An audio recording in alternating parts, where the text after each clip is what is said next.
Boa noite, galera. Com muita alegria que vamos dar abertura ao nosso 8º Meetup do Itaú Data Science. Estou vendo aqui uma audiência muito legal. Obrigado a todos por estarem aqui presentes. Hoje eu vou falar um pouco sobre a iniciativa do Meetup. O Meetup é uma iniciativa que o Itaú tem de organizar todos os meses palestras, encontros, para a gente poder discutir sobre algo relacionado à ciência de dados. No final de todos os meses organizamos nossos eventos. Esse agora vamos ter o Aguirre palestrando, vou apresentar ele daqui a pouco. Mas inicialmente falar um pouco sobre os organizadores do Meetup. Temos meu nome é Lucas, o Robert, o Thales e o Gabriel Ziegler. Bom, agora sobre o palestrante. Nosso palestrante desse mês, ele de certa forma dispensa comentários, porque é o Aguirre. O Aguirre, para quem não conhece, ele é professor da Engenharia Eletrônica da UFMG. Grande parte dos cientistas formados que estão no Itaú hoje, eles passaram pelas aulas do Aguirre em algum momento. Ele, de certa forma, é a referência que a gente tem no Brasil quando o assunto é processamento de sinais, modelagem, identificação de sistemas. E eu mesmo fui aluno do Aguirre, então, para mim é um prazer maior ainda estar apresentando esse Meetup, estar poder organizando esse Meetup. Quem tiver interesse em saber mais sobre o Aguirre, temos aqui o QR Code do currículo Lattes dele. O assunto da palestra é construindo modelos dinâmicos a partir de séries temporais, né? Então, assim, vou passar a bola para o Aguirre agora fazer a apresentação. Boa noite, Aguirre. E Lucas, boa noite. Boa noite. Pode compartilhar sua tela, por favor? Farei isso.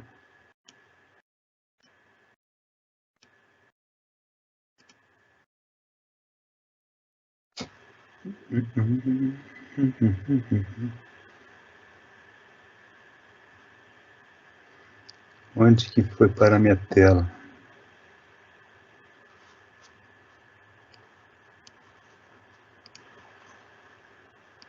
Só um pouquinho. Tá, joia. Pessoal, enquanto isso, a gente tem uma sessão aqui de Q&A aqui, esse PIR aqui. Quem tiver com alguma dúvida, qualquer questão, pode mandar aqui que a gente vai ter uma sessão de perguntas e respostas no final. Beleza, pessoal? E muita gente pergunta durante a apresentação, mas vai ser gravado essa apresentação. A gente vai disponibilizar ela no YouTube do Itaú. Então, não precisam se preocupar quanto a isso. Eu vou mudar a imagem de monitor. Deixa eu ver se continua funcionando para vocês. Continua para vocês? Não, né?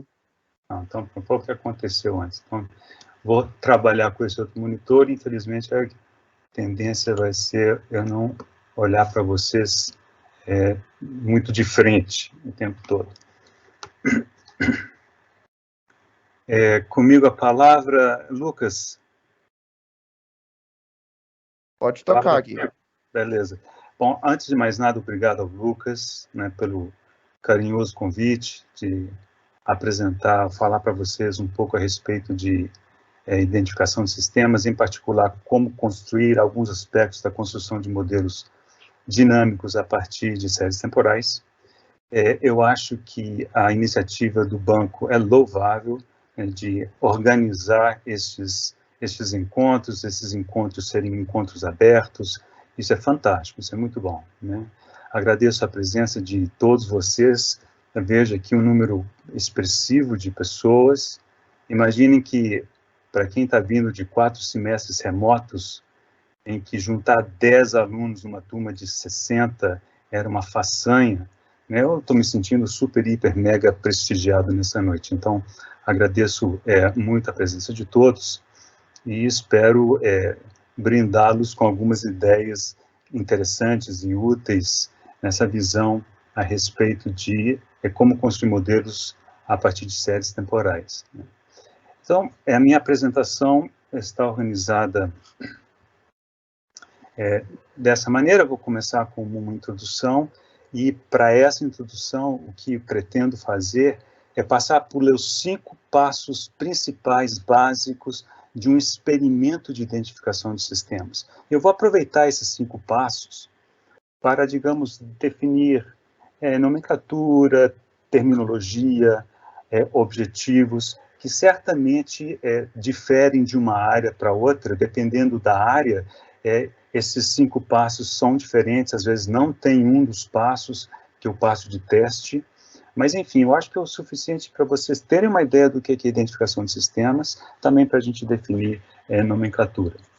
Aí, um dos aspectos que eu quero frisar ao longo da palestra é o uso de informação auxiliar. É algo que eu estou convencido que é de grande proveito, tanto para nós, mais na área de engenharia, como também, seguramente, o para o pessoal de aprendizado de máquinas. Eu vou terminar com algumas considerações finais simples.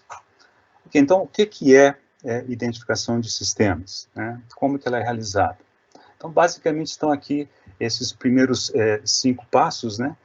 A identificação de sistemas é a área do conhecimento que se dedica a construir modelos dinâmicos a partir de dados, e esses dados tipicamente vêm na forma de séries temporais. Né?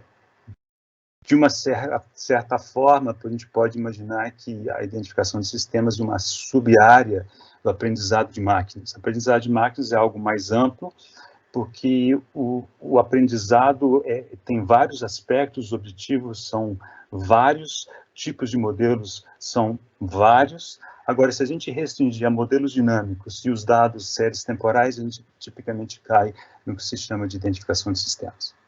Então, os primeiros passos pelos quais eu vou guiar nossa conversa no início é a execução de testes e coleta de dados, alguma coisa rápida, vou falar mais dessas características que os dados precisam ter. Vou passar muito por alto sobre escolha de classe de modelos, porque até é uma área difícil de encontrar recomendações específicas na literatura.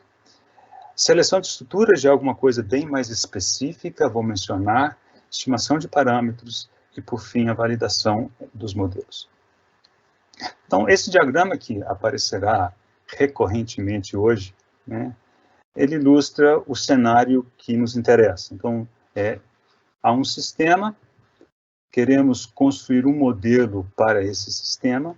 Esse sistema pode ser uma coisa tão vaga, tão específica quanto vocês precisem, vocês queiram. Cada um de vocês certamente tem algum tipo de sistema de interesse.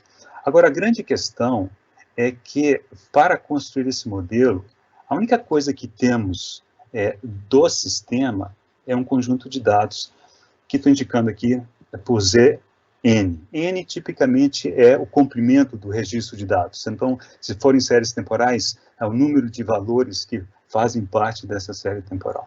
Okay? E, no caso em que a única coisa que a gente tem esse conjunto de dados, então nos referimos ao problema de identificação como sendo um problema de caixa preta. Alguém já disse que o melhor termo seria caixa opaca, porque a ideia é não olhar para dentro desse sistema, eu não preciso investigar quais são as leis que regem o comportamento desse sistema. Basicamente, eu ignoro o que está aqui, observo esses dados e eu digo, com isso aqui me viro, ou com isso daqui eu preciso me virar. Okay? Bem, então, se essa é a verdade, então vocês podem imaginar que a qualidade e as características desses dados é absolutamente fundamental. Se tudo que eu tenho a respeito do sistema são os dados, se os dados forem ruins, ou se os dados forem incompletos, se eles não representarem os aspectos do sistema que eu quero aprender com o modelo e caracterizar com o modelo, então o problema vai se tornar um problema sem muito sucesso. A gente tenta uma técnica, tenta outra, tenta um tipo de modelo, tenta outro, um estimador, outro estimador e tal, etc. Fica lutando, né, malhando em ferro frio, como se diz, mas se os dados não tiverem informação necessária, sem chance. Lembre-se, modelo não é bola de cristal. Né? Se você precisa de alguma coisa desse sistema que não está nos dados, então possivelmente você vai precisar de uma bola de cristal. E o modelo não é isso. Né? Então nós precisamos, de alguma maneira, garantir que a informação necessária está aqui nesse conjunto de dados. O jargão identificação de sistemas é dizer que os dados são suficientemente informativos. Eles têm informação necessária. Bom, com respeito aos dados, então, temos dois cenários que são muito, digamos, comuns, tanto um quanto o outro. Um deles são dados históricos, quando nós não temos as condições ou a necessidade, ou não temos as chances de executar testes. Então, simplesmente, a gente olha para a história, olha para os dados históricos e vamos se virar com eles. Nesses casos, é importante buscarmos janelas de tempo em que os dados sejam suficientemente informativos. Dados históricos, de maneira geral, são não informativos, a menos de algumas janelas específicas, eu vou dar exemplos para vocês, em que algo aconteceu em que o sistema pôde se manifestar, pôde mostrar as caras, dizer, ó, eu me comporto dessa maneira. Então, nessa janela, a gente pega esse conjunto de dados e já temos algo para começar. Quando a gente tem a opção de fazer testes, então, a gente faz o teste para provocar o sistema de maneira a ver como ele reage e, a partir da relação de causa e efeito, tentar descobrir qual que é a dinâmica que está subjacente aos dados, e é essa dinâmica que o modelo tenta quantificar.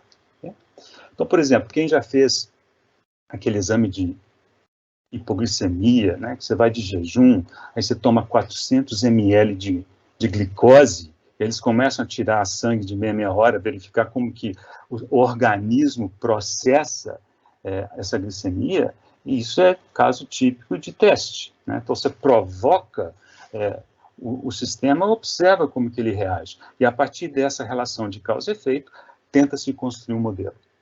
E isso entra na sociologia também. Vocês já devem ter ouvido a expressão, isso foi um balão de ensaio. Às vezes o cara solta uma ideia só para ver como é que o público reage, só como que o mercado reage, só como é que os partidos políticos se reorganizam em função daquela possível ideia, que talvez nem seja o caso. A pessoa nem está pensando em implementar aquela ideia, mas eles querem saber como que esses cenários reagem. Pronto, isso é um teste. Isso é um teste e, a partir da causa e da consequência, é possível formar uma ideia do comportamento daquele sistema. Então, quando a gente faz identificação de sistemas a partir de dados de teste, é precisamente essa a questão. Só que a gente provoca esse teste. E quando a gente não tem direito a fazer o teste, temos que olhar para dados históricos, aí o problema fica um pouco mais complicado, mas o objetivo é o mesmo. É procurar cenários, procurar janelas de dados em que a gente possa dizer, opa, peraí, eu acho que aqui eu tenho informação do sistema. Okay? No que eu vou mostrar para vocês, eu vou me restringir ao caso SISO, o jargão, essa sigla vem do inglês Single Input, Single Output, ou seja, uma entrada, uma saída. Em outras palavras, esse conjunto de dados é uma série temporal causa, uma série temporal consequência. Entrada, saída. Tipicamente, a variável de saída é a variável que a gente quer explicar, que a gente quer prever, etc. Okay? E como eu disse para vocês, o N indica o tamanho do registro de dados. Então, alguns cuidados que devemos tomar são básicos. Então, vamos supor que o sistema é não linear, que, aliás, todo sistema é não linear, mas a gente opta por construir um modelo linear. Nesse caso, o que a gente procura fazer é perturbar o sistema pouco, de forma a não sair da sua faixa de comportamento linear. E se você estiver trabalhando com dados históricos, você precisa procurar janelas em que as perturbações não se afastem muito de uma condição de operação, de um cenário de operação em que o sistema, abre aspas, esteja bem comportado, fecha aspas, por bem comportado, estou me referindo aqui a atender à linearidade. Okay? Todo o sistema é variante no tempo, ou seja, com o passar do tempo, as coisas mudam, as leis mudam, as pessoas envelhecem, os sistemas desgastam, portanto, a dinâmica muda com o tempo. E, via de regra, o modelo é invariante no tempo, ele é fixo. Então, basicamente, o que o modelo é? é uma foto matemática, uma foto da dinâmica do comportamento do sistema no período em que os dados foram coletados. Ok? Então, aqui nós precisamos tomar o seguinte cuidado. Precisamos garantir que, na janela de dados que eu escolho para fornecer aos algoritmos, eu preciso ser capaz de considerar o sistema invariante nesse registro todo, né? Então, se o sistema varia com o tempo, mas varia lentamente, uma janela não muito longa atende. Porque eu posso considerar que o sistema, do início ao final do registro, o comportamento dele era mais ou menos o mesmo. E é esse comportamento que queremos aprender com o modelo, né, por meio de identificação de sistemas. Agora, imagine você que eu falo assim, não, eu preciso de mais dados, e precisar de mais dados significa aumentar a coleta no tempo. Ora, se o sistema está variando com o tempo, no início do seu registro de dados, você tinha um sistema, no final você tinha outro, e você pede um único modelo. Esse modelo está fadado a ter um desempenho médio, né? Ele não atende bem nenhuma ponta, nem outra, ele vai fazer alguma coisa assim intermediária. Então, essa questão da variância temporal, ela é muito importante, qualquer que seja o modelo que você tenha que construir. E, claro, no caso do ESC não linear, a gente opta por um M não linear, as coisas ficam um pouquinho mais fáceis, mas mesmo assim ainda temos que compatibilizar as não linearidades, algo que eu vou falar um pouco mais adiante. Deixa eu apenas dar um exemplo, né, de dados, isso aqui são dados de medição, essa aqui de um processo industrial, essa aqui é a variável de saída, aqui temos duas variáveis que poderiam ser variáveis causa.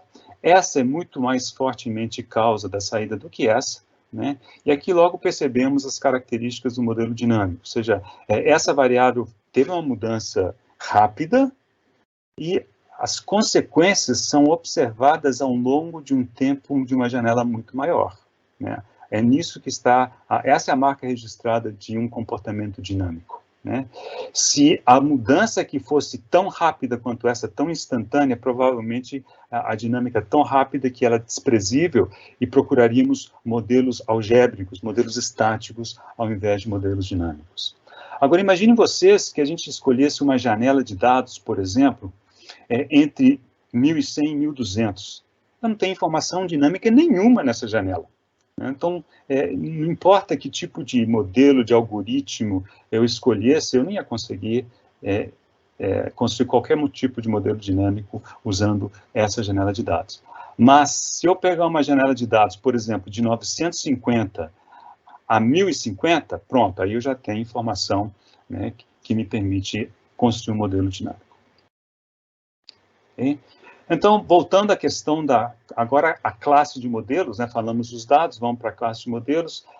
Basicamente, o que eu vou deixar com vocês é o seguinte: a classe de modelos tem que ser consistente com o tipo de informação que a gente quer representar, né? Se a informação que eu quero representar é não linear, o modelo não pode ser linear, senão eu não representarei o que eu preciso representar, né? Então, tem que haver uma compatibilidade. E essa é a justificativa pela qual tantas pessoas na literatura buscam os, abre aspas, aproximadores universais, né? Porque é o seguinte, o que vier eu traço, eu consigo aprender. Em princípio, essa é a promessa, que é difícil de constatar e comprovar, mas essa é a promessa, né? Por isso que os aproximadores universais são tão bem-vindos. Okay? Então, a classe de modelos deve ser suficientemente geral, para incluir todos os aspectos de interesse. Temos a grande classe dos lineares, que, dependendo do problema, tipicamente de engenharia, é muito útil ainda. E temos a classe dos não lineares. Aqui eu coloquei alguns nomes apenas como ilustração: séries de Voltaire, modelos Hammerstein, Wiener, modelos polinomiais, racionais, Narmax, equações diferenciais, que podem ser lineares ou não lineares. Tem todo um mundo de redes, redes neurais MLP, RBF, tem as redes recorrentes, Reservoir Computing, daí tem as novas que são as redes convolucionais, as Deep Learning, pronto, os troços espalham, né? Muito bem.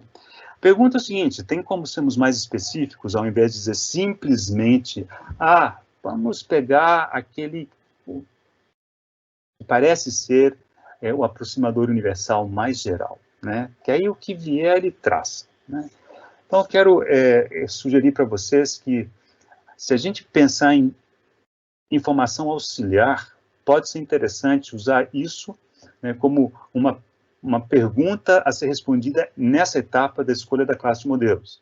Que classe de modelos gerencia essa informação auxiliar da melhor forma, né? Então, daqui a pouquinho eu vou falar para vocês o que é tal da informação auxiliar. Okay?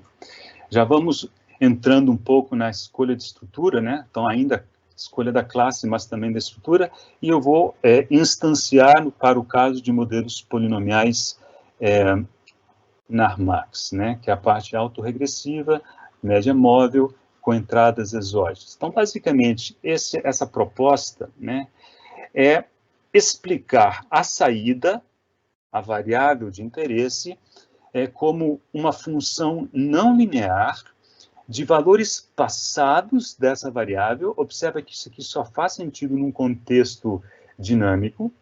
E se for num contexto estático, então a única coisa que eu preciso para explicar a variável nesse instante são outras variáveis nesse instante, né? Então, se eu consigo explicar qual, por exemplo, a taxa de inflação do mês de maio, olhando apenas para maio, então, esse modelo é um modelo estático. Mas se eu preciso olhar para a história, o que aconteceu em abril, o que aconteceu em março, então eu uso informação da dinâmica subjacente. Então, essa parte são valores passados do sinal de saída. A seguir, eu tenho valores passados dos sinais causa, que a gente chama de entrada, e também é comum ter uma parte o pessoal chama de modelo de ruído. Isso é uma tecnicalidade para ajudar o estimador a evitar o viés, tá, ok? Eu não vou entrar nessas questões, digamos, técnicas nessa noite. E essa função f pode ser uma função neural, por exemplo, né? Então, se você entrar no pacote de redes neurais do MATLAB, você tem a opção de ajustar um modelo NARX neural, NARMAX neural. Agora, os exemplos que eu vou dar para vocês envolvem essa função f sendo polinomial, como, por exemplo, essa expressão que vocês têm aqui em vermelho. Então, y de k é um parâmetro vezes o valor anterior de y de k, aí no caso k-1, θ2, que é outro parâmetro, vezes o valor anterior, k-1 ao quadrado, e agora um termo cruzado, né, com seu parâmetro. Então, olhamos para o sinal causa 2 passos para trás, o sinal consequência 3 passos atrás, multiplicamos, pronto, temos esse modelo. Vocês logo percebem que para construir um modelo polinomial, não dá para ficar tentando todas as alternativas possíveis, né, porque você não tem fim. Então, precisamos ter algoritmos suficientemente eficientes para escolher quais variáveis regressoras utilizar para explicar uma determinada variável. Ok, então, o modelo tipicamente tem parâmetros, que é o que está aqui de vermelho, e as demais são variáveis. As variáveis, a via de regra, a gente assume que ou são medidas, como nesse caso, temos y e u, então são as séries temporais medidas. Se tivéssemos o modelo do ruído, ninguém mede ruído, então, mas o ruído precisa ser estimado. E a gente tem mecanismos para fazer isso, de modo que em algum momento da história teremos uma estrutura em que todas as variáveis têm valores e o que não tem valor ainda definido são os parâmetros. Essa é a etapa da estimação de parâmetros, ou seja, determinar os valores dessas constantes a partir desse conjunto de dados. Então, a maneira de representar isso de forma um pouco mais geral, então, os parâmetros ainda são os tetas. Eu substituí aqueles y dos u's por variáveis gerais, né? Psi1, Psi2 são as variáveis regressoras. Aqui você pode colocar qualquer variável que você quiser, né? Mas observe que a combinação entre elas é uma combinação linear. Portanto, esse modelo é um modelo linear nos parâmetros. Ele pode ser não linear no sentido de não atender o princípio da superposição, mas ele é linear nos parâmetros, o que tem uma série de facilidades no momento de estimar esses parâmetros. Mas daqui a pouquinho falo mais a respeito disso. Então, a gente acaba escrevendo ele dessa forma, um vetor com todas as variáveis regressoras, que a gente também chama de variáveis independentes, ponderadas por um vetor de parâmetros para dar a variável dependente. Como esse acerto não é perfeito, eu sempre faço provisão para um erro. Ok? Muito bem. Então, a questão é a seguinte: como achar esses parâmetros? A forma clássica é definir uma função de custo, definir um funcional, e manipulamos os parâmetros de forma a minimizar esse funcional. Então, nesse caso aqui, o funcional está em azul, esse J. Observe que é a soma do quadrado dos erros, e esses erros são a diferença entre o que eu medi e o que o modelo me deu. Okay? A saída do modelo está indicada aqui por Y chapéu. E já vou alertar vocês para um aspecto que é fundamental no caso de modelos dinâmicos. Existe mais de uma forma de encontrar o Y chapéu, ou seja, existem Y chapéus diferentes. Ao passo que modelos estáticos, tipicamente, não tem duas formas. Você coloca dados no modelo, vê o que ele disse que ia dar, compara com Y, pronto, é isso. Mas no caso do modelo dinâmico, tem formas diferentes de produzir essa predição. Então, antecipando um pouco do jargão, temos, por exemplo, a predição de um passo à frente, temos a predição livre, né? E temos todas as gamas intermediárias, mas essas são as duas mais importantes. A predição de um passo à frente, quando a gente alimenta o modelo com variáveis medidas, conhecidas, e só pedimos que ele dê o próximo palpite. Ou seja, a predição é só de um passo adiante. Né? Esse um passo é o passo de amostragem. Pode ser uma semana, pode ser um mês, pode ser um milissegundo. Depende do sistema, depende dos dados que se tem. Aqueles dados que eu mostrei para vocês eram dados cujo tempo de amostragem é de 1 minuto. Tá? Então, de 1 em 1 minuto. Se fosse esse o caso aqui, eu carrego o modelo com dados até esse instante e eu peço que ele me diga o que vai acontecer no próximo minuto. Né? Daqui a 1 minuto, qual será o valor daquela variável. Se for isso, chama-se predição de um passo à frente. Agora, se eu pego aquela predição e volto com ela no modelo, uma vez que eu começar a atrasar os valores, né, se ele voltar para o y de k-1, vocês percebem que eu estou realimentando qualquer erro que eu venha cometer na predição. Então, a predição livre é um cenário muito mais rigoroso, muito mais difícil de atender do que a predição de um passo à frente. Mas é aí onde que moram, digamos, os bons desafios. Okay? Muito bem. Então, qual que é a questão aqui? Então, vemos essa função de custo como uma função que mede a distância entre dois conjuntos de dados. Para nós vai ser útil pensar nesses termos aqui. Em vez de y e y chapéu, dois conjuntos de dados. Né? Lembre-se que o Z ele tem tanto o dado de entrada como o dado de saída. Né? Então, os dados de entrada são comuns aos dois Zs, mas o que difere um Z do outro é o Y. Aqui é o Y medido e aqui é o Y dado pelo modelo. E o que eu acabei de dizer para vocês é que tem mais de um jeito de produzir esses dados do modelo. Okay? Quanto menor o J, menor essa distância. Então, o modelo, atenção, não é que o modelo aproxima do sistema. Os dados produzidos no modelo se aproximam dos dados medidos do sistema. É muito diferente. Né? Se a qualidade de dados não for boa, eu posso até ajustar dois conjuntos de dados e achar que está tudo muito bem, mas, assim, o modelo não representa o sistema, infelizmente. Né? Bom, vamos falar um pouquinho de tecnicalidades aqui.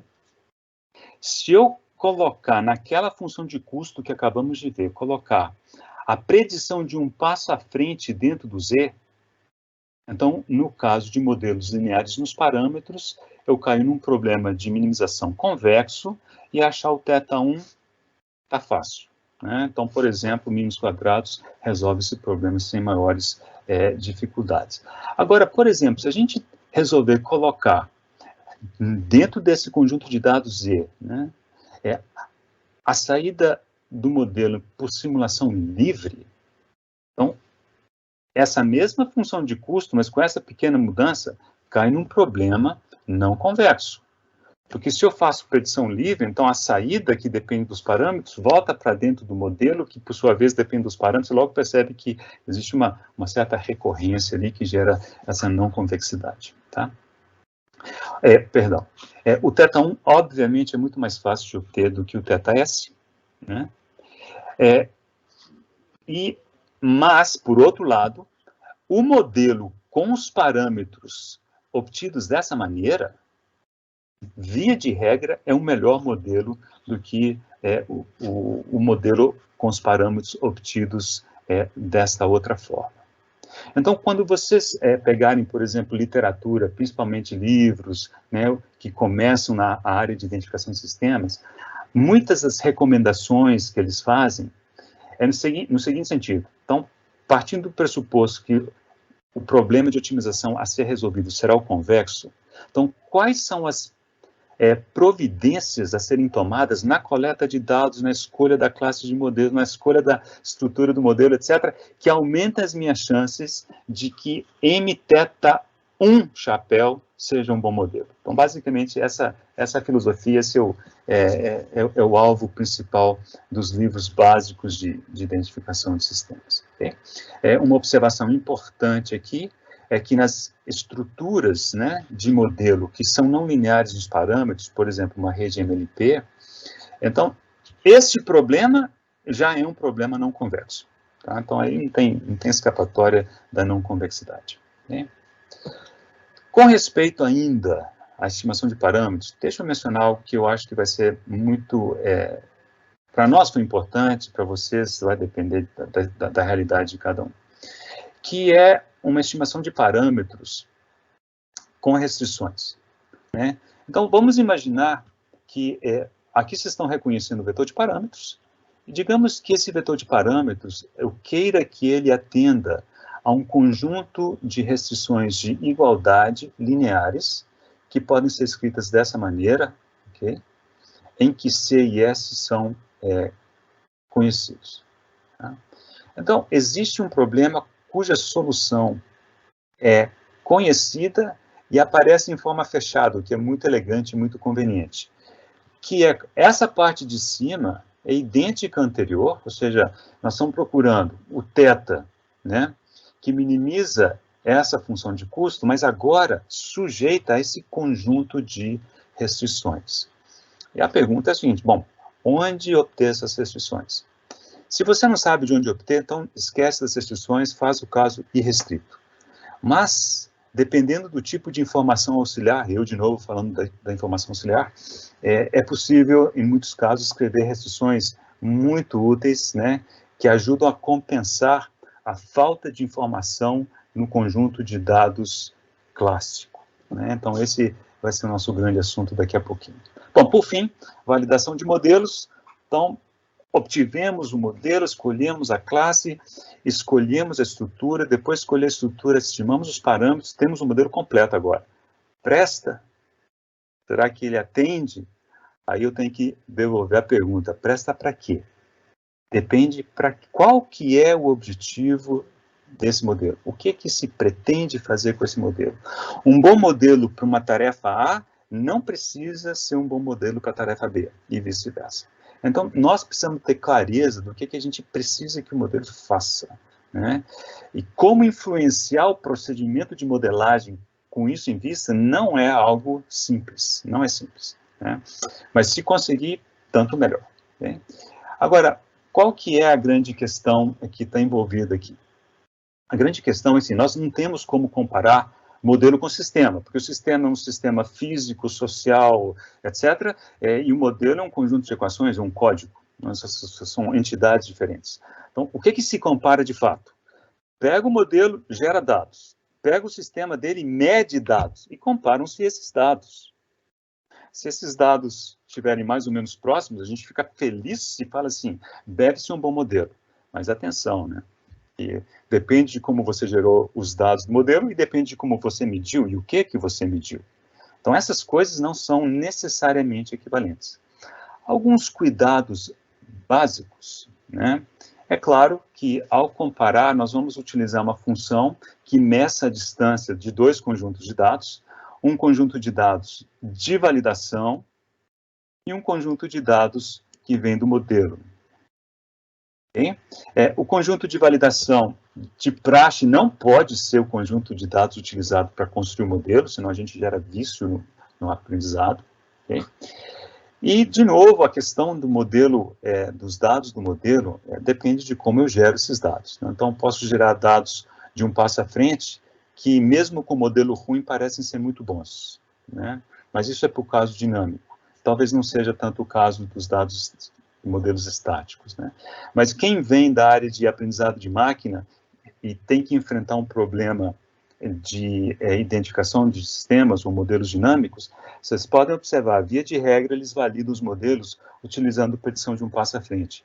Isso e nada está muito perto, ok, gente? Então, se você quer realmente colocar seu modelo no fogo, né, e ajoelhar e se lamentar, põe esse modelo para simular livre, ou seja, pegue as predições que ele faz, realimenta nele mesmo e manda mais um mês e realimenta e manda outro para frente, daqui a pouco, se o modelo for ruim, ele vai embora. Né?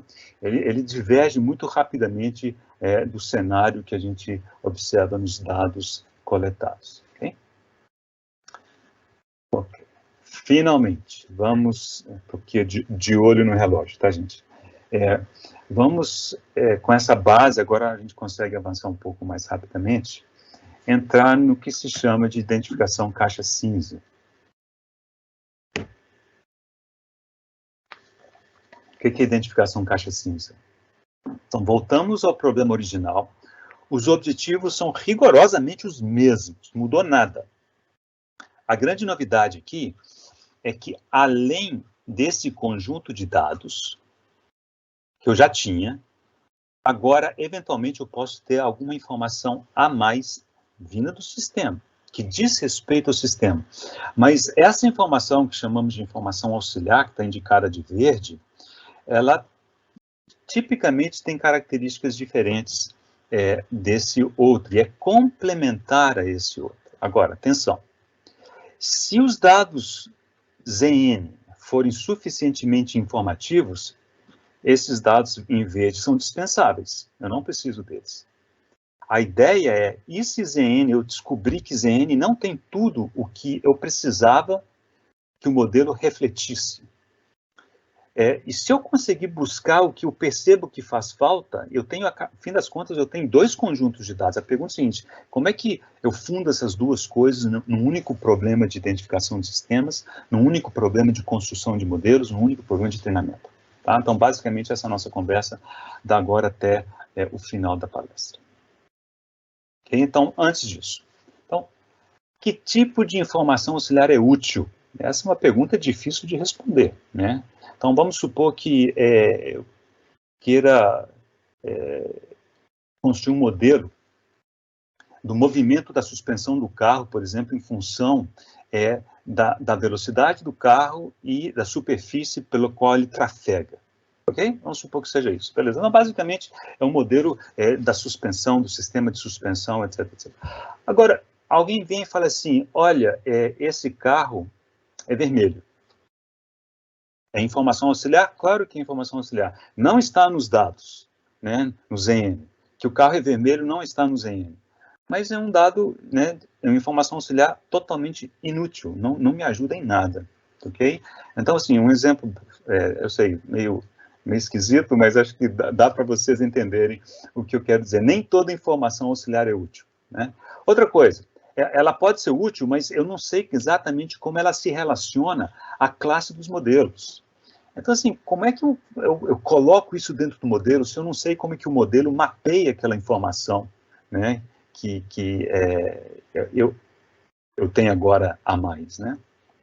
Agora, imaginando que essa informação e o modelo né, com a classe são compatíveis, será que a gente pode utilizar essa informação na determinação do modelo? A resposta é positiva, né? Pelo menos em alguns casos, né? Então, alguns dos tipos de informação auxiliar que a gente consegue aproveitar em engenharia, então, por exemplo, o ganho CC de modelos de sistemas, a gente consegue embutir no modelo como sendo informação auxiliar, estabilidade, função estática, ou seja, a curva de calibração, dados em estado estacionário, que é basicamente a mesma coisa, número, posição, simetria de pontos de equilíbrio, bifurcações de pontos de equilíbrio, esterese. Então, por exemplo, se o sistema tem integração pura, eu posso impor isso ao modelo. O modelo nunca vai aprender uma integração perfeita a partir de dados, nunca, porque é um caso estruturalmente instável. Então, a menos que eu imponha, o modelo vai ficar perto, mas nunca vai bater em cima. Ok? Então, isso aqui é apenas para dizer o seguinte, vários aspectos disso daí já são de conhecimento na literatura. Então, deixa eu falar um pouquinho a respeito da função estática, que é uma classe de informação auxiliar. Então, voltamos à representação do modelo aqui. Ainda vamos pensar que esse modelo é polinomial daqui a pouquinho. Agora, o que é análise em estado estacionário? Ou seja, a ênfase no estático. Então, se o sistema chegar ao estado estacionário, onde é que ele para? Né? Se eu parar de perturbar a entrada, se deixar quieto, onde é que a saída se aquieta? Né? Isso é um ponto de equilíbrio. Né? Então, como que a gente faz essa análise em estado estacionário? Eu digo o seguinte, que a série temporal da saída, observa para todo atraso, I, é uma constante. E da entrada também é uma constante. Eu estou assumindo estabilidade assintótica aqui. Então, a entrada aquietou em U barra, o Y aquieta em Y barra. Então, se eu substituir todos esses, aqui vai aparecer Y barra, Y barra, Y barra, aqui U barra, U barra, U barra, eu caio nesse caso aqui. Deixa de ser um modelo dinâmico, passa a ser um modelo algébrico. Né? Essa é a curva estática do modelo. Essa curva estática pode ter um monte de... Né? Se o modelo for linear, é uma reta que passa na origem. Mas se não for linear, isso é uma função, FL pode ser uma coisa até bastante feia. Né? Deixa eu dar outro exemplo para vocês. Aqui eu tenho um gráfico à esquerda em que tem a saída está indicada nesse eixo Y, é o que a gente vem chamando de Y, e a entrada, que a gente vem chamando de U, está no eixo X. Nos dois casos, as grandezas são pressões. Tá? E o que a gente tem aqui, esses pontinhos, são os valores em estado estacionário obtidos de um registro histórico. Então, a gente vai buscando na história desse processo, quando é que a entrada ficou mais ou menos constante, olhou para o Y constante correspondente, põe um pontinho nesse gráfico. Aí faz isso daí durante um certo período, foram meses, né, de dados nesse caso aqui. Okay? Então, esses dados fazem basicamente esse tipo de comportamento. Esse polinômio que está ajustado aqui é um polinômio que se ajusta por regressão linear só para ajudar a guiar o olho. Ok? Agora, o que é esse pontilhado? Esse pontilhado é a curva estática de um modelo dinâmico que foi treinado a partir de dados dinâmicos, mas atenção, os dados dinâmicos estavam restritos a esta região em torno de 80. Então, claro, nessa região onde havia informação nos dados dinâmicos, observe que o ajuste é bastante razoável. Mas à medida que a gente se afasta, o modelo dinâmico não tem a menor ideia do que o sistema faz. E, claro, o modelo dinâmico tem uma curva de calibração que faz essa barriga, ao passo que o processo tem essa outra, né, tendência. Então, qual que é a proposta? A proposta é pegar alguns valores sobre esse polinômio ajustado por regressão linear, né, indicado aqui, por exemplo, por essas 3 setas, e no processo de identificação a gente apresenta os dados dinâmicos que estão aqui nessa região, mas a gente apresenta esses 3 pontos, e eu digo o seguinte, eu quero que esses 3 pontos estáticos façam parte da curva estática do modelo dinâmico final. Essa é a restrição. E essa restrição a gente consegue escrever daquela forma que eu mostrei para vocês, C igual a S θ. Então tem uma solução conhecida, tranquila, bonita, elegante. Né? Ao fazer isso, observe que o novo modelo, né, esse aqui é um modelo que não faz uso destas 3 restrições, e essa pontilhada em vermelho que está aqui por detrás, observa, é o modelo dinâmico que faz uso dessas 3 restrições, né? Você não está vendo a dinâmica aqui, né? Porque aqui é um gráfico de estado estacionário, mas o estado estacionário atende perfeitamente, né, às restrições. E, curiosamente, é o seguinte, bastou colocar 3 restrições que o aprendizado, digamos, deu certo ao longo de uma faixa de operação muito mais ampla, né? Isso foi bastante gratificante de verificar. Então, aqui estão os dados dinâmicos. Esse registro é de 10 a 5 valores, né? Então, quase 3 vezes 10 a 5, né? Então, estamos falando de 300 mil valores. Tempo de amostragem, 1 minuto. Portanto, tem meses de dados aqui. Aqui é uma pressão, e aqui não é outra pressão, agora é simplesmente o indicador de tempo K. Então, à medida que o tempo passa, a gente vê a série temporal, essa pressão sobe, desce, etc, etc. Os dados medidos estão em preto, e em vermelho e em azul temos 2 modelos diferentes. O modelo em azul é o modelo caixa preta. A única coisa que ele viu foi aquele conjunto de dados e elevado a n, que nesse caso foi coletado aqui. É esse transitório, tá, gente? Em torno de 80. Observe o seguinte, se eu pegar uma janela aqui, eu não tenho informação dinâmica suficiente. Mas por volta de 1 vezes 10 a 5, a variável causa fez uma mudança, e essa mudança se refletiu aqui. Nós pegamos essa janelinha para falar o seguinte, vamos tentar construir a dinâmica a partir dali. A dinâmica foi ok, então observa assim, nessa altura, né, e até um pouco acima, o modelo comporta relativamente bem, valor médio pelo menos. A dinâmica não dá para ver aqui porque não tem detalhe, mas a dinâmica está bem razoável, ok? Mas à medida que a gente afasta para baixo, olha como que o modelo acaba, digamos, as coisas começam a se distanciar. Ao passo que o modelo caixa preta, por exemplo, aqui continua nesse nível e não tem a menor condição de descer a coisas abaixo de 73, por exemplo, né? Sendo que o modelo que é caixa cinza, sim. Deixa eu voltar aqui, o cenário é esse. 75, 73 está por aqui, é mais ou menos onde essas 2 curvas começam a se distanciar. Então, quer dizer, o modelo caixa preta, que não só viu os dados dinâmicos aqui, vai fazer outra coisa.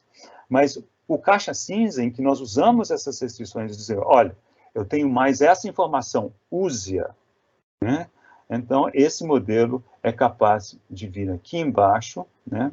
Observe que a dinâmica já sofre um pouquinho, porque a dinâmica aqui embaixo não necessariamente é igual à dinâmica aqui, mas ao menos o modelo tem uma capacidade de generalização muito superior ao modelo caixa preta. Então, aqui está caracterizado o benefício, né, do uso dessa informação auxiliar.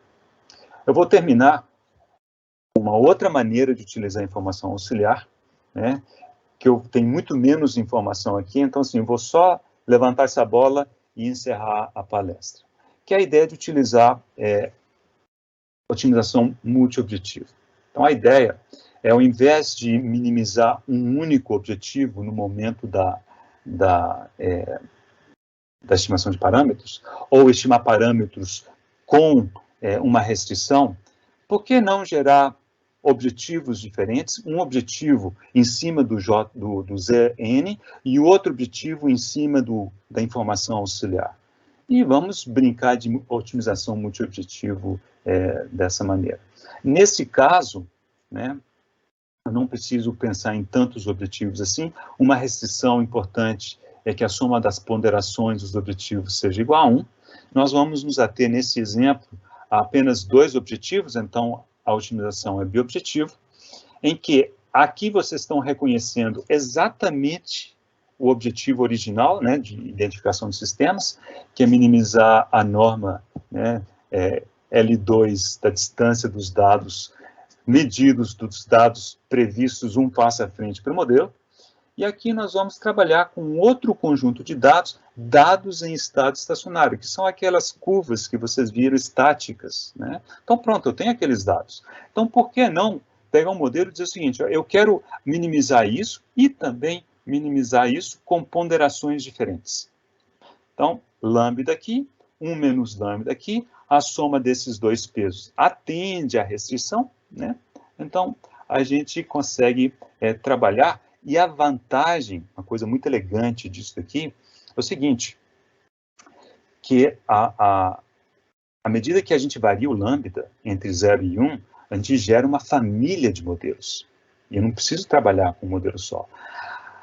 O grande desafio prático de utilizar ou de quantificar informação auxiliar na forma de restrições de igualdade é que eu tenho que ter muita confiança nas restrições, porque eu estou impondo elas em cima do modelo. Se elas forem boas, ótimo, mas se elas não forem boas, ruim, porque eu estou obrigando o modelo a fazer uma coisa que o sistema não é. Eu acho que é, mas não é. Né? Aqui não, aqui eu vou ponderando, dando mais importância, né, a esse em relação a esse ou vice-versa. E aí eu vejo qual combinação ficou melhor. Né? Observe que se lambda for igual a 1, eu caio exatamente no caso de mínimos quadrados. Okay? Aqui é só para dizer o seguinte, que para o caso biobjetivo, o problema de minimização tem solução fechada. Né? Em preto é a parte que diz respeito a Zn, em verde é a parte que diz respeito aos dados de informação auxiliar. Okay? Para quem já viu estimadores com termos de regularização, é interessante observar aqui que a informação auxiliar entra como uma parcela de regularização nesse estimador. Então, isso aqui é só para dizer o seguinte, no caso de modelos lineares nos parâmetros, tem solução fechada, inclusive, para esse problema de otimização biobjetiva. Esse é o caso típico, né? Essa curva chama-se curva Pareto, né? Um conjunto Pareto, em que cada bolinha é uma estrutura de modelo, mas com parâmetros diferentes, porque as ponderações entre aqueles dois objetivos são diferentes. Os dois objetivos aparecem aqui, esse é o objetivo J1, do mínimos quadrados convencional, esse é o objetivo JSS, né, que a gente minimiza o estado estacionário, os erros em estado estacionário. Então, se eu só minimizar esse objetivo sem prestar atenção no outro, esta é a solução de mínimos quadrados, né, com todos os seus prós e contras. Se eu preocupar em otimizar apenas os dados estáticos, a solução é essa outra ponta, que basicamente não tem informação dinâmica, esse modelo, do ponto de vista dinâmico, é um lixo. Né? Se a sua preocupação é só estática, acertar a curva de calibração pode até ser boa. Mas a grande vantagem é que a gente gerou uma família de modelos com características um pouco diferentes. Não dá para dizer que um é melhor do que o outro, né? Porque essa não é a terminologia, elas são igualmente bons, vamos dizer assim, no seguinte sentido, esse modelo, por exemplo, é melhor do que esse no quesito J1, mas é pior no quesito JSS. Então, assim, aqui nós temos um mix. Escolher qual desses modelos é o definitivo é o problema do decisor, que nós não vamos falar agora, mas pode ser feito com base na aplicação prevista para o modelo. Tá? Só mais uma transparência com dados técnicos. Aqui eu chamo a atenção para o seguinte, a curva Pareto, cada curva Pareto é uma única estrutura, em que a única coisa que varia ao longo dela são os parâmetros. Mas se eu gerar estruturas diferentes, terei paretos diferentes. Então, por exemplo, isso aqui, vamos olhar para o zoom, né? O detalhe dessa figura está aqui. Então, observe, aqui são estruturas diferentes, né? Classes de modelos podem ser diferentes, não tem problema nenhum. E ao longo dessas curvas temos modelos com essa estrutura, P4, por exemplo, com parâmetros diferentes. Observe que aqui nós começamos a ver uma série de coisas. Primeiro, algumas estruturas, mesmo diferentes, têm características próximas. Algumas estruturas são melhores em algum quesito, piores em outro quesito. Então, esse cenário de multiobjetivo nos permite entrar com informação auxiliar na forma de um segundo, terceiro, quarto objetivo a ser alcançado. Ok? E aí a gente não tem que passar pelo estresse de gerar restrições, seja de igualdade, seja de desigualdade, para impor na marra. Okay? Muito bem, minhas considerações finais. Então, assim, aqui, bom, peguei 3, se você tiver que lembrar de alguma coisa de hoje, lembra desses 3 pontos, eu estou satisfeito. Então, é possível construir modelos a partir de dados, destes que sejam suficientemente informativos. Esse é o plano A. O ideal seria que a gente pudesse trabalhar aqui sempre. Mas, gente, pensa assim, se a gente trabalha tipicamente com dados históricos, que a gente não tem a liberdade de fazer o teste que a gente gostaria de fazer, né? Então, que garantia que eu tenho que uma janela, né, de dados históricos tem toda a informação que eu preciso? É sonhar muito alto. Mas eu posso procurar janelas diferentes, aspectos diferentes, e eventualmente ter um conjunto de dados, né, não único, que juntos reflitam aquele cenário de forma melhor. Então, esse é o plano B, né? Então, quando a gente tem informação auxiliar, a gente pode utilizar essa informação auxiliar, e aí o desafio é descobrir de que maneira utilizar isso. Isso depende da classe de modelos, depende do estimador que você estiver utilizando, depende de como você treina o modelo, e me parece que esse é o ponto de vanguarda hoje na área de aprendizagem de máquinas, de identificação de sistemas. Uma das fronteiras é como aprender a utilizar essa informação auxiliar. Eu dei uma palestra, né, dentro de um workshop no final do ano passado, né, num congresso internacional conhecido da área, e eles chamam isso de contexto, né? Era mais voltado, tinha metade da turma era de identificação de sistemas, outra metade era aprendizagem de máquinas. E eles falavam de treinar o modelo de acordo com o contexto, né? Então, o contexto é a informação auxiliar. Então, nesse contexto, né, como é que a gente aproveita, como é que a gente influencia a forma de construir o modelo, ok? As formas de uso, então, aqui já mencionei algumas, né? A escolha específica de variáveis regressores, a escolha da classe de modelos é importante. Podemos trabalhar com restrições para estimar parâmetros, seja de igualdade, não falei de desigualdade, mas é uma possibilidade, ok? E, eventualmente, considerando mais de um objetivo, é o caso da otimização multiobjetiva. Quem quiser, tiver curiosidade de encontrar material escrito a respeito desse assunto, então eu disponibilizo um texto tutorial o mesmo texto, aparece nesses 2 links, né? O livro de identificação de sistemas já é um livro texto com alguns outros objetivos e trata de algumas outras coisas, mas dependendo do seu objetivo pode lhe ser útil, né? Eu vou deixar depois essa apresentação com o Lucas e ele pode disponibilizar para vocês.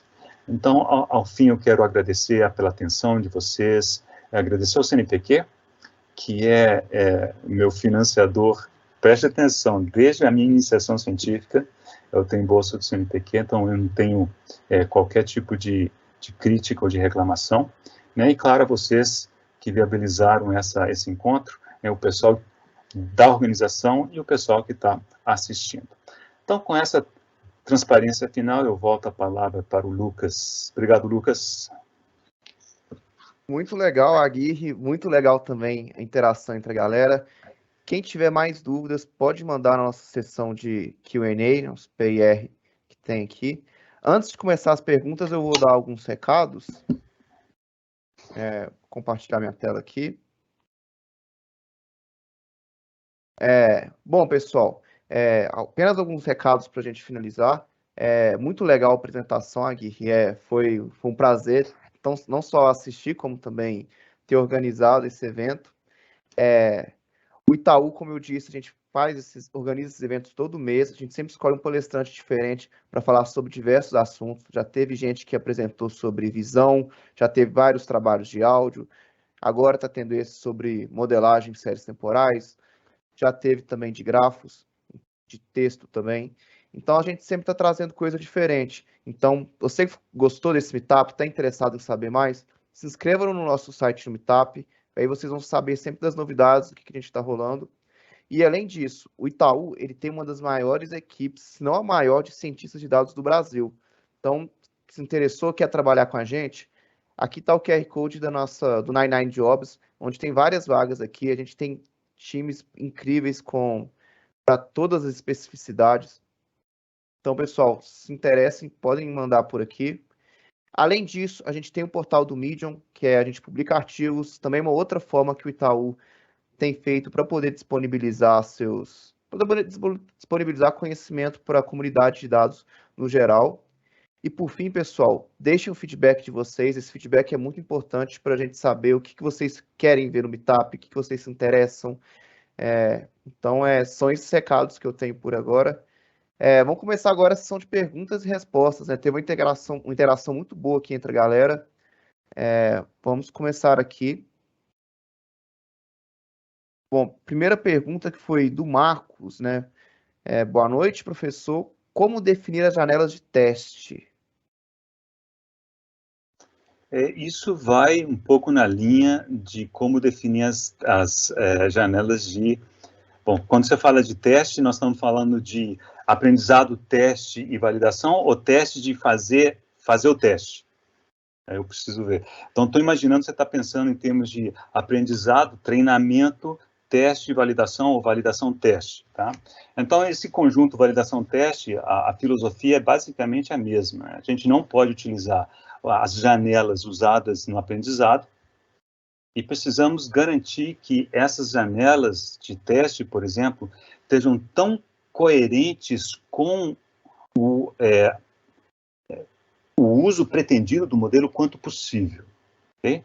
Agora, se você está pensando em termos de testes, executar testes, então aí não é uma questão de escolha de janelas, aí é como executar o teste. Então aí nós entramos numa área de persistência de excitação, no caso de lineares, ou seja, uma entrada ela tem que manter o sistema ativo, né? Então, no caso de sistemas lineares, é importante que o espectro, a largura do espectro, o espectro de frequências do sinal de entrada, seja suficientemente amplo para, ao passar pelo sistema, ele carregue consigo informação do sistema nesse número grande de frequências, né? No caso de modelos não lineares, isso é menos importante, mas o perfil do sinal de entrada é importante. Então, a gente precisa excursionar o sistema muito mais do que no caso linear, exatamente para ver as não linearidades, se a gente for buscar um modelo não linear. E se for buscar janelas de treinamento, né, em dados históricos, aí existem técnicas específicas para lidar com isso. É basicamente buscar janelas em que haja correlação entre os dados e que o espectro, né, haja variabilidade suficiente dessas grandezas. Se você precisar de mais dados específicos a respeito disso, pode me mandar um e-mail, eu posso te mandar algum tipo de literatura a respeito disso. Pô, muito boa, Aguirre. Tem uma pergunta agora do André, uma pergunta muito boa que eu também tive essa dúvida. Com a disponibilidade de Machine Learning e Deep Learning, as indústrias deixarão de usar um controlador PID, que é proporcional, integral e derivativo? Isso aí a gente nunca sabe, né? Mas a julgar pelo que a gente vê, eu acho pouco provável. E a razão é simples, né? Um aspecto importante em qualquer problema, principalmente de engenharia, é o feeling, né? Você tem que ter um feeling, você sabe, se eu mexer aqui vai acontecer isso, se eu mexer aqui, está acontecendo isso, precisa corrigir aqui, preciso corrigir ali, né? Então, o PID, né, ele permite isso, ele é interpretável, então ele ajuda muito, é por isso que ele deu tão certo, né? Porque sem um grande investimento, né, as pessoas conseguem se virar a testes simples, então está desse jeito, diminui o integral, aumenta o integral, enfim, né, diminui o ganho. Quando a gente entra para representações mais gerais, né, que é o caso nem precisava chegar em Deep Learning, você pode parar muito antes disso. A gente desconecta um pouco da interpretabilidade, e aí quem tem que implementar e operar o dia a dia não se sente muito confortável com isso, ok? Além disso, tem aquela história, né, da parcimônia, né? Quer dizer, matar uma formiga com um tiro de canhão. existem muitos problemas que com um simples PI bem sintonizado está de boa, né? Para que ajustar uma mega rede, né, que ninguém vai entender, enfim. Então, assim, ali eu não acho que isso vai ser a tendência, digamos, industrial na área de controle, né? Eu acho que essas representações mais gerais de aprendizado de máquina vão cair mesmo para a parte de classificação, talvez um pouco de predição, simulação de cenários e coisas do tipo. Mas para controle é um pouco mais complicado. Até porque algumas técnicas de controle pressupõem que o modelo do sistema está disponível e tem um certo formato, digamos, simpático, né, palatável.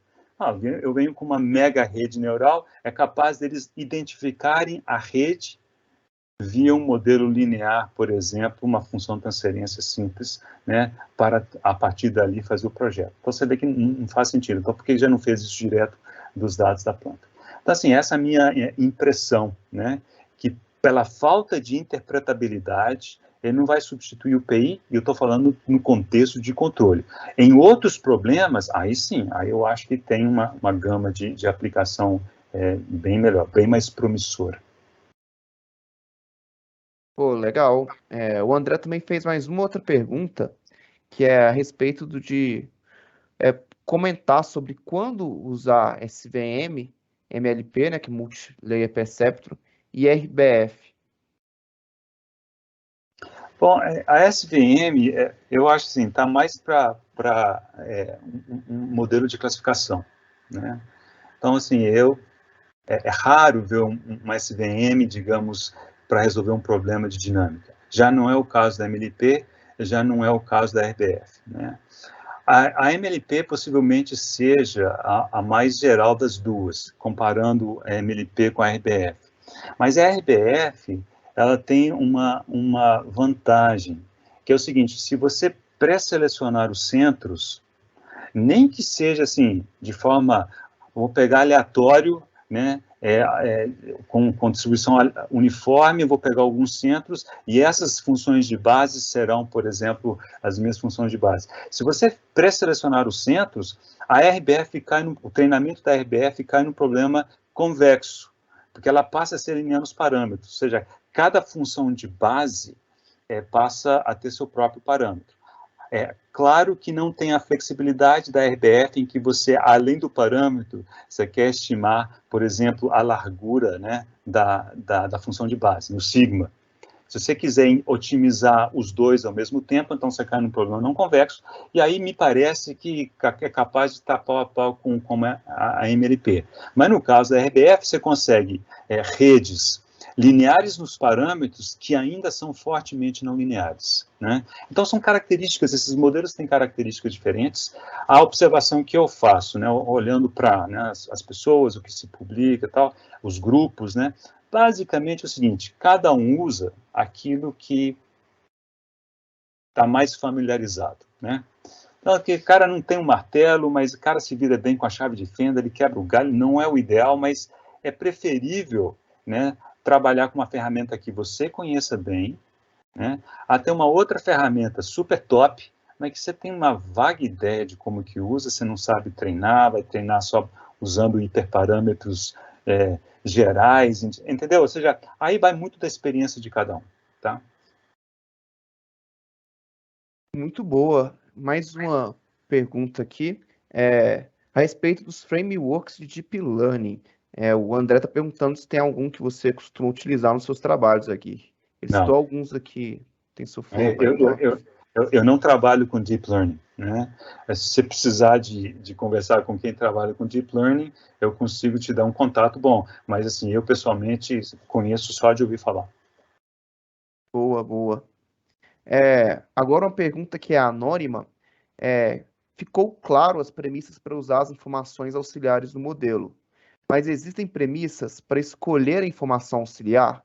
Existe alguma especificidade para modelos com informações auxiliares quando for para produção, como monitoramento, por exemplo? Essa é uma ótima pergunta, né? Observe o seguinte: tem algumas premissas aí. Bom, primeiro, o que está faltando no conjunto de dados ZN? Não adianta pegar algo que já esteja lá, eu vou gastar tempo à toa, o modelo vai ficar pior, né? Então, em princípio, eu tenho que ser capaz de dizer assim, está faltando essa informação no ZN.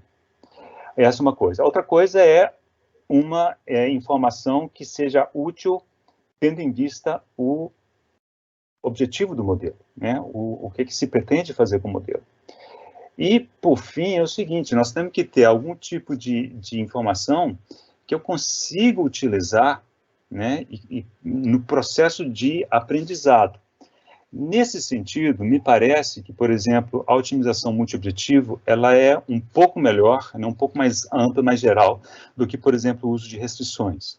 Mas, por exemplo, se você tiver, ainda que você põe todas as premissas, você fala assim, beleza, a informação é essa, mas você não sabe como utilizar, não tem um mecanismo de como levar isso em conta na construção do modelo, então acabou que não adiantou muito, né?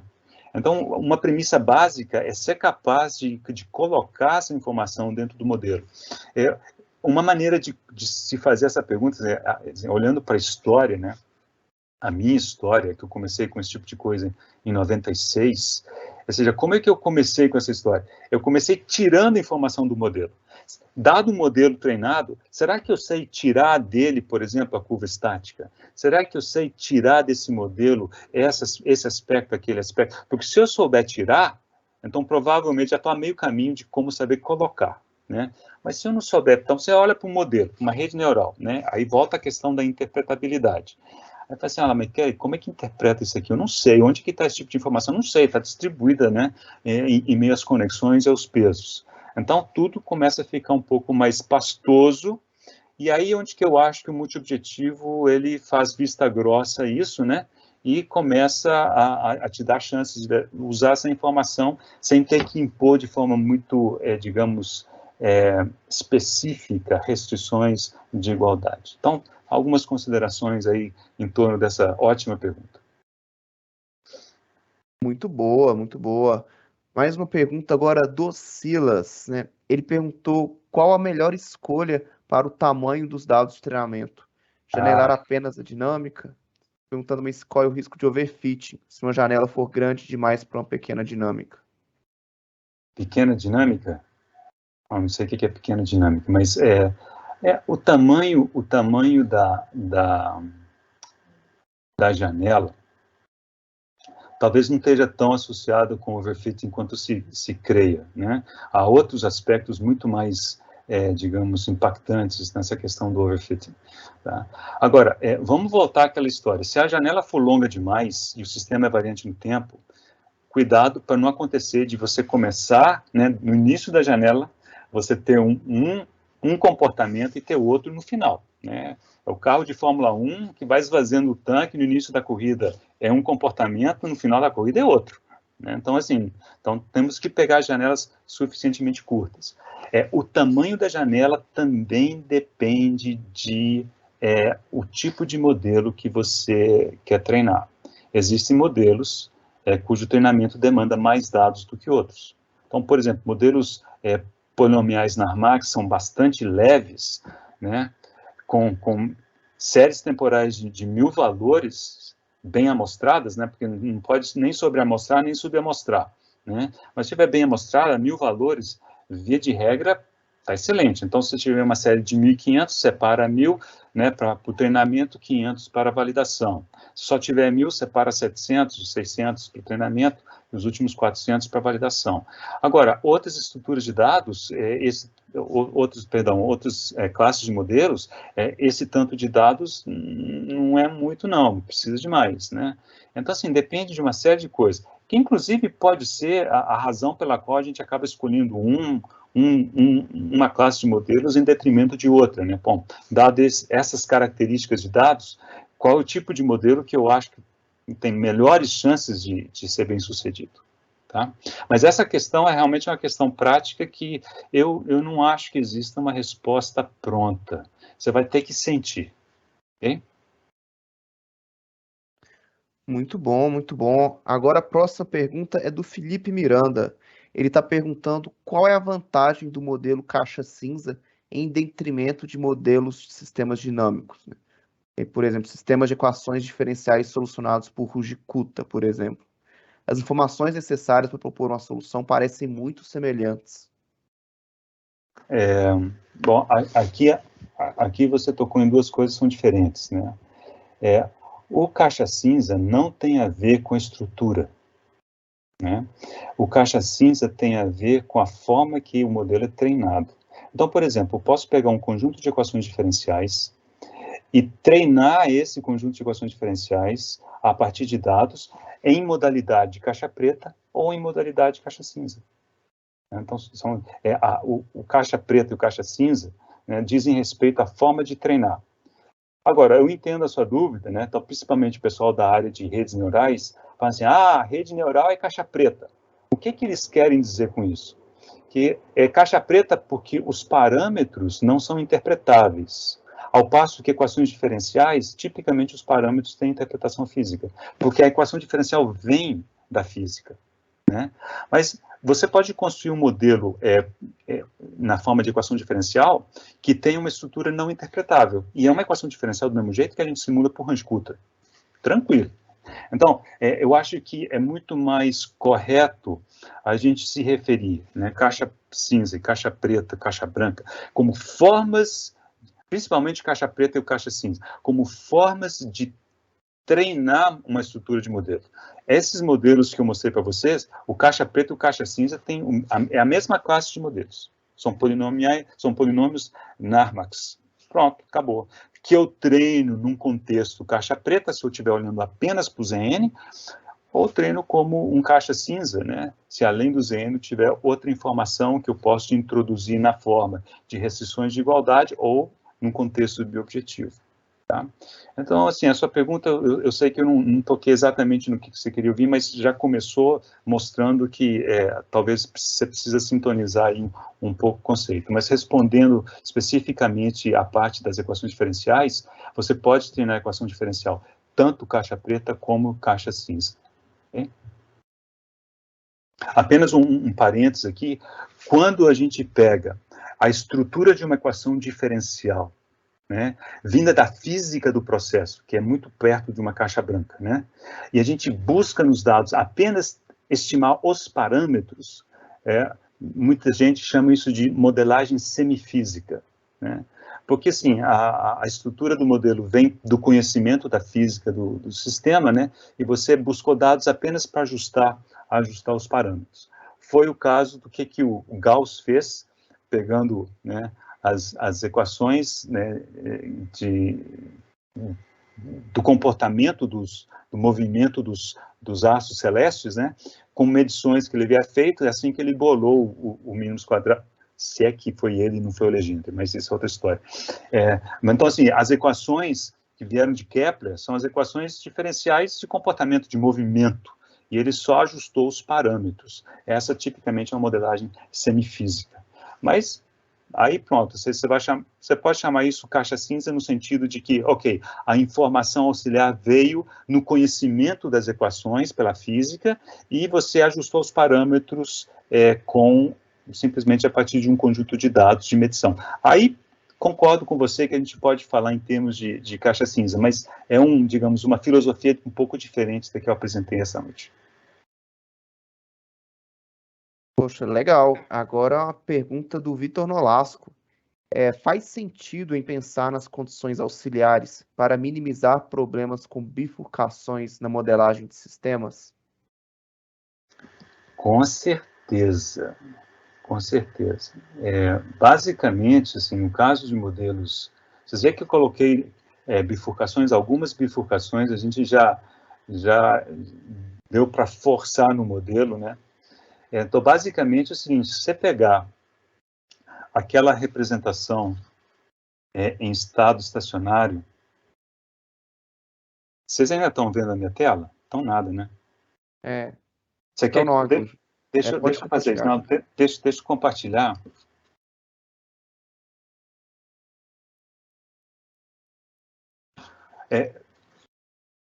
Vitor, essa transparência, né, a gente sai da equação dinâmica e faz a análise em estado estacionário. Ok, ainda não está apresentando. I'm sorry. I'm sorry. Engraçado, cadê minha tela? Eu tô apertando na setinha e... Vamos ver se agora vai. Agora vai. Foi? Foi. Foi, só que a minha desapareceu, né? Então esquece, acho que não justifica eu voltar. Preocupa não. Mas deixa eu encerrar aqui, porque já fechou o meu dito cujo que fechou. Aquela equação, né, que a gente faz análise em estado estacionário, aquela equação cai muito perto, a solução daquela equação dá os pontos fixos. Né?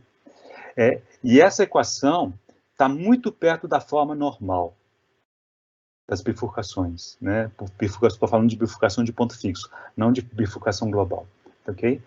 Então, se você utilizar essas equações para fins de gerar as restrições, você consegue dizer o seguinte: que valor de parâmetros, né? Qual é a condição, qual é a restrição de parâmetros que eu preciso ter para que nessa condição aconteça a bifurcação, sei lá, Celanor, a bifurcação transcrítica, a bifurcação forquilha, que aliás precisa de ter simetria, né, forquilha. E a gente chegou a fazer da bifurcação de Hopf também para mapas bidimensionais, mas aí é um negócio mais técnico, não vale a pena se preocupar com isso. Então, moral da história, eu acho que sim, tem um caminho aí, mas esse é mais árduo, né? Mas é mais árduo. E é uma das vantagens, viu, Nolasco? É uma das vantagens de trabalhar com os polinômios normais, porque na hora que você faz isso, faz análise estática, você cai numa expressão que é muito próxima da equação normal das bifurcações. Que é tudo o que você quer. Agora, se você pegar qualquer tipo de rede e fizer análise em estado estacionário, você não vai chegar em nada que te lembre a equação normal. Então, tirar ou representar a informação de ponto fixo nessas estruturas é bem mais, né, imagino eu, né, nunca fiz, mas é bem mais enjoado.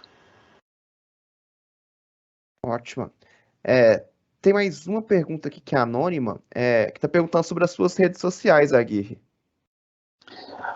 Eu fechei minha conta do LinkedIn ontem.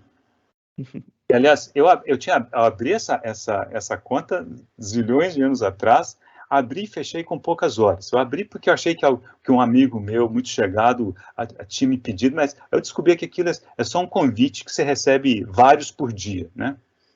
E eu tentei fechar, na época eu não consegui, ontem eu consegui, e de lá para cá, assim, simplesmente ignoro o LinkedIn, não uso o LinkedIn. Agora eu vou parar de receber os convites, porque não tem mais, oficialmente não tem mais conta, né? A única rede social que eu tenho, se eu estou bem lembrado, é o ResearchGate. Então, tudo meu técnico eu coloco ali, tem ponteiros para os livros, tem scripts que eu disponibilizo ali, disponibilizo material para os alunos, e tem o canal no YouTube, né, que são os cursos de análise, tem um curso de engenharia de controle, que tem um curso de controle digital, tem o curso de modelagem e o curso de identificação de sistemas. Né? Esses vídeos, ao todo, são como 200 vídeos, de 15, 20 minutos cada um deles. Então, ali tem um material bom que, basicamente, é material de apoio para a aula. Mas, assim, rede social, no duro mesmo, no máximo, acho que é o ResearchGate. Ok? Boa. Esse canal no YouTube eu, como aluno, recomendo. Já assisti a de processamento de sinais. Na época do mestrado é muito bom mesmo. Então, quem tiver mais interesse no assunto. O Vitor mandou uma outra pergunta que acho que tem a ver um pouco com a sua última resposta. Ele mandou agora. Chegou a fazer com família quadrática. O quê? Não entendi. Chegou a fazer o quê com a família quadrática do quê? Vitor, se você puder detalhar a sua pergunta. Bom ponto, Vitor, se puder detalhar. Se você estiver pensando em bifurcações, que bifurcação você está pensando?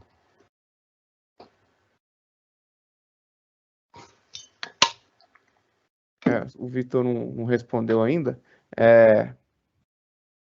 Talvez tivesse a ver com a pergunta anterior dele. Tá, mas escuta, pode falar para o Vitor, ele pode mandar e-mail para mim, sem problema nenhum, aguirre@ufmg.br, isso vai chegar em mim, a gente estabelece a conversa, a gente pode detalhar a resposta né? Todo mundo está convidado a entrar em contato se precisar, se desejar, né? Eu responderia a todos, não necessariamente muito rápido, mas eu não costumo demorar demais, ok? O Vitor respondeu aqui, simulação das interações das bifurcações. Sim, a gente faz isso. Ou seja, a gente valida o resultado, se é isso que ele está perguntando, né? Bom, mas enfim, acho que no caso dele é mais específico, acho que é preferível o Vitor entrar em contato comigo, né? Vitor, fica à vontade, se quiser entrar em contato comigo, terei maior satisfação de interagir com você. Legal. Então, pessoal, foi bem legal sim, a participação. Mais uma vez, muito obrigado, Aguirre, por ter contribuído aqui com a gente. O Meetup foi recorde de audiência, o pessoal se interessou bastante. Fico muito feliz com isso. Eu também. Então, assim, obrigado de verdade. Obrigado, pessoal, pela presença, por terem assistido. Lembrando que a gente vai mandar um e-mail de follow-up, que a gente vai indicar alguns materiais que o Aguirre disponibilizou. A gente vai hospedar essa apresentação no nosso canal no YouTube também, então qualquer um pode assistir depois, a hora que quiser. Então, mais uma vez, muito obrigado a todos. Não esqueçam de responder nosso formulário, que está aqui no QR Code, porque é com ele que a gente vai conseguir trazer apresentações melhores para vocês. E muito obrigado a todos, pessoal. Boa noite. Obrigado e boa noite.